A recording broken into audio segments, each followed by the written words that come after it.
50 വർഷങ്ങൾക്ക് ശേഷം വീണ്ടും ചന്ദ്രനിൽ മനുഷ്യനെ ലാൻഡ് ചെയ്യിപ്പിക്കാനുള്ള നാസയുടെ ഇപ്പോഴത്തെ ദൗത്യത്തിന്റെ പേരാണ് ആർട്ടിമിസ് ദൗത്യങ്ങൾ എന്ന് പറയുന്നത്. നിലവിലെ ആർട്ടിമിക്സ് 1ഉം ആർട്ടിമിക്സ് 2ഉം ദൗത്യങ്ങൾ നാസ വളരെ വിജയകരമായി പൂർത്തീകരിച്ചു കഴിഞ്ഞു. ആർട്ടിമിക്സ് 1 പ്രകാരം മനുഷ്യനില്ലാതെ തന്നെ പേടകത്തെ ചന്ദ്രനിൽ എത്തിക്കുക എന്നതായിരുന്നു നാസയുടെ ലക്ഷ്യം. എന്നാൽ ആർട്ടിമിസ് 2വില് മനുഷ്യൻ ഉൾപ്പെടെയുള്ള പേടകം ചന്ദ്രനെ ചുറ്റും വലം വെച്ച് തിരികെ ഭൂമിയിലേക്ക് വരികയാണ് ചെയ്തത്. ഇനി നടക്കാൻ പോകുന്ന മിഷനാണ് ആർട്ടിമിക്സ് 3 എന്ന് പറയുന്നത്. ഈ ദൗത്യപ്രകാരം മനുഷ്യനെ ചന്ദ്രനിൽ ഇറക്കുക എന്നാണ് നാസയുടെ അടുത്ത ദൗത്യം. നമുക്ക് ആർട്ടിമിസ് 2 എങ്ങനെ നാസ നടപ്പിലാക്കിയെന്ന് ചെറുതായി ഈ വീഡിയോയിലൂടെ നോക്കാം. ഈ ഒരു ദൗത്യത്തിന് പ്രധാനമായും 4 സ്റ്റേജുകളാണ് ഉണ്ടായിരുന്നത്. ആദ്യത്തെ സ്റ്റേജ് എന്ന് പറയുന്നത് സ്പേസ് ലോഞ്ച് സിസ്റ്റം അഥവാ SLS പ്രവർത്തിപ്പിക്കുക എന്നതാണ്. ഈ SLS സിസ്റ്റം പ്രവർത്തിപ്പിക്കാനായിട്ട് ശക്തമായ എഞ്ചിനുകൾ ആവശ്യമാണ്.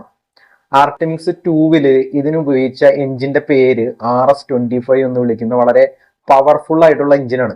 ഈ എഞ്ചിൻ ഉപയോഗിച്ചാണ് പേടകത്തെ ഭൂമിയുടെ അന്തരീക്ഷത്തിന് പുറത്തുള്ള ഭൂമിയുടെ തന്നെ ഓർബിറ്റിലേക്ക് നാസ പേടകത്തെ എത്തിക്കുന്നത്. അതുപോലെ രണ്ടാമത്തെ ഘട്ടം എന്ന് പറയുന്നത് ട്രാൻസ്ലൂണാർ ഇജക്ഷൻ ആണ്. ഈ ഘട്ടത്തിലാണ് പേടകം ഭൂമിയുടെ ഓർബിറ്റിൽ നിന്ന് ചന്ദ്രന്റെ ഓർബിറ്റിലേക്ക് കടക്കുന്നത്. അതായത് ഈ സമയത്ത് റോക്കറ്റിൽ നിന്ന് പേടകം പൂർണ്ണമായും വേർപെടും.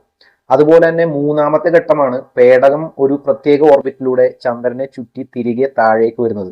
അതുപോലെ തന്നെ നാലാമത്തെ ഘട്ടമാണ് പേടകം ഭൂമിയുടെ അന്തരീക്ഷത്തിലേക്ക് പ്രവേശിക്കുന്നതും സമുദ്രത്തിൽ വന്ന് ലാൻഡ് ചെയ്യുന്നതും. അപ്പോൾ ആർട്ടിമിസ് 2 ദൗത്യത്തിന് പ്രധാനമായും 4 ഘട്ടങ്ങളാണ് ഉണ്ടായിരുന്നതെന്ന് നമ്മൾ നോക്കിക്കഴിഞ്ഞു. ഇനി ഓരോ ഘട്ടങ്ങളും എങ്ങനെയെന്ന് വിശദമായിട്ട് ഞാൻ ഈ വീഡിയോയിലൂടെ പറയാം. അതായത് ഘട്ടം 1 എന്ന് പറയുമ്പോൾ ഭൂമിയിൽ നിന്നും ചന്ദ്രനിലേക്കുള്ള പേടകത്തിന്റെ യാത്ര തിരിക്കലാണ്.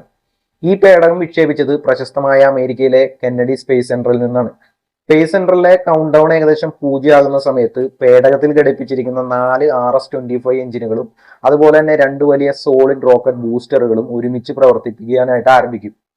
ഇങ്ങനെ ഈ അതിശക്തമായ എഞ്ചിനുകൾ പ്രവർത്തിപ്പിക്കുമ്പോൾ ഏകദേശം 8.8 മില്യൺ പൗണ്ടിന്റെ ത്രസ്റ്റ് ആണ് പേടകത്തിന്റെ എഞ്ചിൻ ഗ്രൗണ്ടിലേക്ക് കൊടുക്കുന്നത്.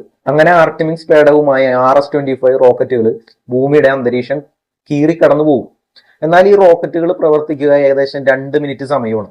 2 മിനിറ്റിനുള്ളിൽ റോക്കറ്റ് ഉൾപ്പെടുന്ന ബൂസ്റ്ററുകൾ പേടകത്തിൽ നിന്ന് വേർപെട്ട് അറ്റ്ലാന്റിക് സമുദ്രത്തിലേക്ക് വന്നു വീഴും. അതിനുശേഷം അവശേഷിക്കുന്ന ഓറിയോൺ സ്പേസ് ക്രാഫ്റ്റ് ക്യാപ്സൂളും അതുപോലെ തന്നെ പേടകത്തിന്റെ അപ്പർ സ്റ്റേജും ആയിരിക്കും. ഇതോടുകൂടി പേടകത്തിന്റെ 2ാം ഘട്ട യാത്ര ആരംഭിക്കും.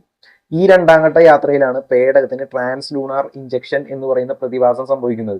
അതായത് ഭൂമിയിൽ നിന്ന് വിക്ഷേപിച്ചിട്ടുള്ള പേടകം ഈ സമയത്ത് ഭൂമിയുടെ ഓർബിറ്റിലേക്ക് എത്തപ്പെട്ടിട്ടുണ്ടാകും. അതുകൊണ്ട് പേടകം ഭൂമിയുടെ ചുറ്റും ഭൂമിയുടെ തന്നെ ഓർബിറ്റിലൂടെ ഇങ്ങനെ കറങ്ങിക്കൊണ്ടിരിക്കും. ഇതിങ്ങനെ ചെയ്യുന്നത് ചന്ദ്രൻ അതിന്റെ റൈറ്റ് പൊസിഷനിലേക്ക് എത്തുവാനുള്ള വെയിറ്റിംഗ് ആണ്. എന്നാൽ ഒരു പ്രാവശ്യം ചന്ദ്രൻ അതിന്റെ റൈറ്റ് ആയിട്ടുള്ള പാതയിലേക്ക് എത്തുന്ന സമയത്ത് പേടകത്തിലുള്ള രണ്ടാമത്തെ റോക്കറ്റുകൾ കത്തിച്ച് ഭൂമിയുടെ ഓർബിറ്റിൽ നിന്ന് ചന്ദ്രന്റെ ഓർബിറ്റിലേക്ക് പേടകം മാറുകയാണ് ചെയ്യുന്നത്. ഇതിനെയാണ് ട്രാൻസ്ലൂണാർ ഇഞ്ചക്ഷൻ എന്ന് പറയുന്നത്.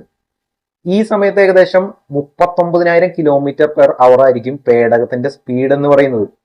ഇത്രയും സ്പീഡ് പേടകത്തിന് അനിവാര്യമാണ്. കാരണം ഈ വേഗത പേടകത്തിന് കൈവരിക്കുവാൻ സാധിച്ചില്ലെങ്കിൽ തിരികെ ഭൂമിയിലേക്ക് തന്നെ പേടകം വന്നു വീഴും.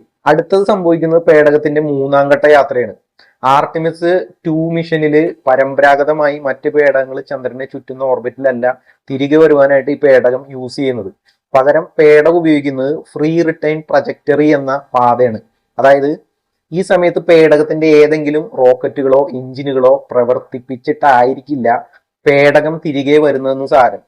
പകരം ചന്ദ്രന്റെ തന്നെ ഗുരുത്വാകർഷണ ബലം ഉപയോഗിക്കാൻ കഴിയുന്ന രീതിയിലാണ് ഈ ഓർബിറ്റൽ പാതയുള്ളത്. ഇവിടെ പേടകം ഉപയോഗിക്കുന്നത് ചന്ദ്രന്റെ തന്നെ ഗുരുത്വാകർഷണ ബലമായിരിക്കും. ഇങ്ങനെ വരുമ്പോൾ പേടകം തനിയെ ചന്ദ്രന്റെ ഗുരുത്വാകർഷണ ബലം കാരണം സ്ലിംഗ് ഷോട്ട് ചെയ്ത് വീണ്ടും ഭൂമിയിലേക്ക് തിരികെ വരും. ഈ ഗുരുത്വാകർഷണ പാത ഉപയോഗിക്കുന്നത് എന്തിനാണെന്ന് ചോദിച്ചാൽ ഈ സമയത്ത് എന്തെങ്കിലും മിസ്റ്റേക്ക് സംഭവിച്ചാലും പേടിക്കേണ്ടതില്ല. കാരണം പേടകം തനിയെ തന്നെ ഭൂമിയിലേക്ക് പ്രവേശിച്ചോളൂ. ഇതോടുകൂടി പേടകത്തിന്റെ യാത്രയുടെ 3ാം ഘട്ടവും ഇവിടെ അവസാനിക്കും. അടുത്തത് പേടകത്തിന്റെ യാത്രയുടെ 4ാം ഘട്ടമാണ്. എന്നാൽ ഈ സമയത്ത് തിരിച്ചു വരുമ്പോൾ പേടകം ഒരിക്കലും എർത്തിന്റെ ഓർബിറ്റിൽ കയറിയിട്ട് ഇങ്ങനെ വട്ടം ചുറ്റില്ല. പകരം ഈ പേടകം ഭൂമിയുടെ അന്തരീക്ഷത്തിലേക്ക് നേരിട്ട് കയറുകയാണ് ചെയ്യുക. അതായത് ഭൂമിയിലേക്ക് തിരിച്ചു വരുന്ന സമയത്ത് പേടകത്തിന്റെ സർവീസ് മൊഡ്യൂള് പേടകത്തിൽ നിന്ന് വേർപെടും.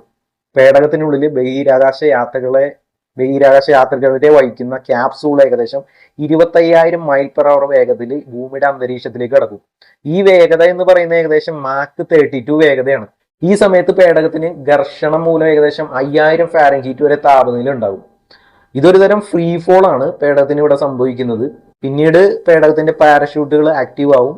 യാത്രികരെ വരിക്കുന്ന ക്യാപ്സൂൾ സമുദ്രത്തിലേക്ക് സേഫ് ആയിട്ട് ലാൻഡ് ചെയ്യും. അതിനുശേഷം കടലിൽ കാത്തിരിക്കുന്ന US നേവി സംഘം പേടകത്തിന് അടുത്തേക്ക് എത്തിയിട്ട് രക്ഷാപ്രവർത്തനം നടത്തുകയും പേടകത്തിനുള്ളിലെ ക്രൂ മെമ്പേഴ്സിനെ വീണ്ടെടുക്കുകയും ചെയ്യും. അതോടുകൂടി ആർടെമിസിന്റെ യാത്ര കടലിൽ അവസാനിക്കും.